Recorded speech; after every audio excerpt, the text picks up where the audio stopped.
Hello everybody, this is the Victor. In the 19th century Britain, there were stories about that people were, covering the lights of the lighthouse so that, ships would crash and, end up on the reefs and stuff like that. And they would be, they would steal all their gold and rum and, produce and stuff like that. There were a lot of rumors about them. Apparently, these rumors were the stuff of legend in places like Cornwall and stuff like that. The thing is that apparently there were very few truth to the rumors. Essentially, it was a case of urban legend, and there were very few, if any, truth to that this has ever happened.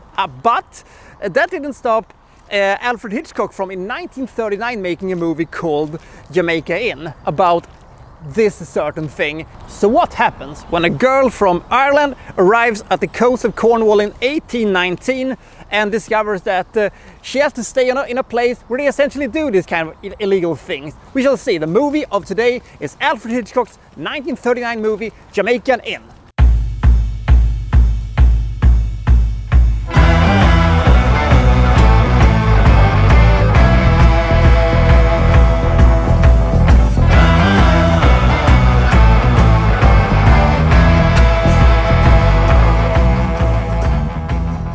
Mary, played by a sort of debuting Maureen O'Hara, has come to Cornwall. She's going to stay with her aunt and her husband Joss, who runs the Jamaican Inn. It is a inn, on the coast of Cornwall. She is basically the last member of her family because her mother has recently died. The coach, however, does not want to stop in Jamaican Inn. Mainly because, the place has a bad reputation and what have you. So instead, she's being let off at Sir Humphrey Pangolin, who is some sort of, power player at the in Cornwall. He's the magistrate and he's the law, and he's very rich and, all that good jazz. She borrows a horse from him and travels to Jamaican Inn. At the same time as this is happening, there is another shipwreckage on the coast, because Joss is, the leader of this band that is, making these shipwrecks happening. And they have just captured another good vessel and has now, divided up the loot and stuff like that. The problem is that they're very indiscreet about it, and Mary very, very, quickly gets the gist of what's happening. She basically has moved in with a bunch of bandits and cutthroats and murderers and bad people, essentially. The thing is that the gang is a bit upset because even though they steal all these loot and they're robbing all these things, there seems to be a little money for them. They're a bit upset that they're not getting paid a lot for the risks that they're taking, and they're thinking that there is some kind of a leak where all the money disappears for some reason, and the gang has basically set their eyes on the newest member in their ranks, Jem, and they find some incriminating things on him and attempts to hang him. But Mary saves him, and now they are running away together, hunted by Joss, because if they alert the police or the authorities and stuff like that, they all risk hanging. They tried, however, to hang the wrong guy, because it is actually Pangolin himself who is not only the brain behind this operation, but it's also the one who is collecting most of the money. He's just using Joss and his guys to, do the dirty work, and he doesn't care about if they're killing, lots of people when they're bringing these ships up on the reefs and stuff like that. He just wants money so he can continue to pay for, his lavish lifestyle. That's essentially it. And wouldn't you know it, Jem and Mary are seeking refuge at his place when they're being hunted down by these sort of land-based pirates. Are they gonna get out of this one alive? Is Pangolin gonna continue his robbing ways and get away with it because he has all the money and all the power behind him? We shall see. And who really is Jem?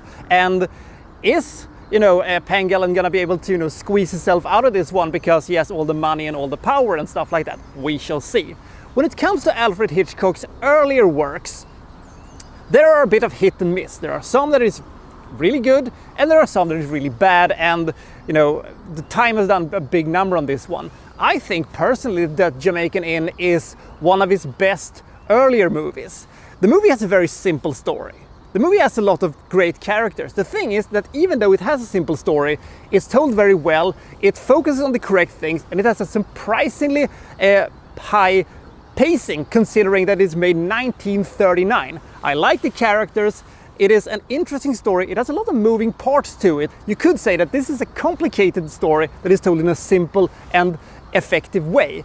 You never lose track of things. You always know who is on whose side and what is going on. The thing is also that there are a lot of moving parts in this one, and you're always fascinated what's going to happen next. There are also a couple of really fascinating little twists and turns that happens, and people do have, story arcs and all that jazz. The thing is that the movie, of course, has some hurdles to get over, because this movie is made 1939, and some stuff looks a little hokey and some stuff looks a little wonky, but you're getting a sense that it is actually 1819 and you are in the countryside of Cornwall and at the coast and stuff like that.